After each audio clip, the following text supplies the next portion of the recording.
Welcome back to the deep dive. Today, we've got something really quite touching to explore. It's based on the single narrative that came our way called The Gift of Time, a father's love story. And our mission, really, is to unpack the story, see what insights it holds about what really matters in our busy lives.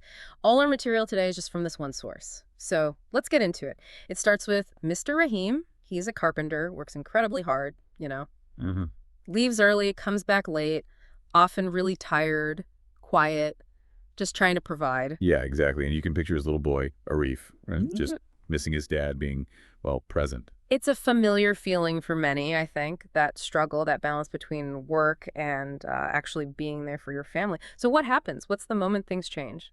Well, the change comes from something just incredibly simple but profound. It's Arif. One evening, he asks his dad, completely out of the blue, but with this, child's honesty. Yeah. He asks, Baba, how much do you earn in an hour? Okay. Direct question. Very direct. And Mr. Rahim, maybe a little surprised, tells him about 200 taka. That's the local currency there. Right. And you'd expect the next thing to be, can I have some money for? Exactly, for candy or a toy or something like that. But no, So what did Arif want? this is the part that just it hits hard. Arif smiles and says, I have saved 200 taka from my lunch money. Yeah. Can I buy 1 hour of your time? Oh, wow. Just like that. Just like that. Think about it. He's offering his own savings, not for a thing, but for his father's presence, his time. That's powerful. How did Mr. Rahim react? The source says he was just speechless, tears welling up, and he just grabbed Arif and hugged him tightly. It wasn't a negotiation, it completely reframed everything. I can only imagine it cuts right through all the excuses we make about being busy, doesn't it? Providing for them versus being with them. Absolutely. And it fundamentally shifted their relationship. Yeah. From that point on, Mr. Rahim made a commitment. 1 hour. Every single day. Didn't matter how tired he was or how busy. A dedicated hour. Yeah. Playing, talking, maybe just sitting together quietly. It became like a sacred time, non-negotiable.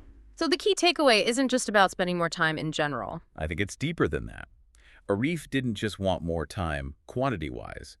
He craved that focused connection, that undivided attention, that feeling of being valued above the work. And Mr. Rahim, well, he finally understood. He gave him that freely. It wasn't something to be bought in the end. It really forces you to look at how we measure value, doesn't it? We trade our time for money to provide. Right, but what's the exchange rate when it comes to connection? What are we really earning? And maybe, what are we losing in that transaction? Arif's question kind of turns their whole idea on its head. It does. It shows that while money buys things, that real connection, that presence, is bought with something else entirely: our attention, our focus, being present. Precisely. Providing is essential, of course.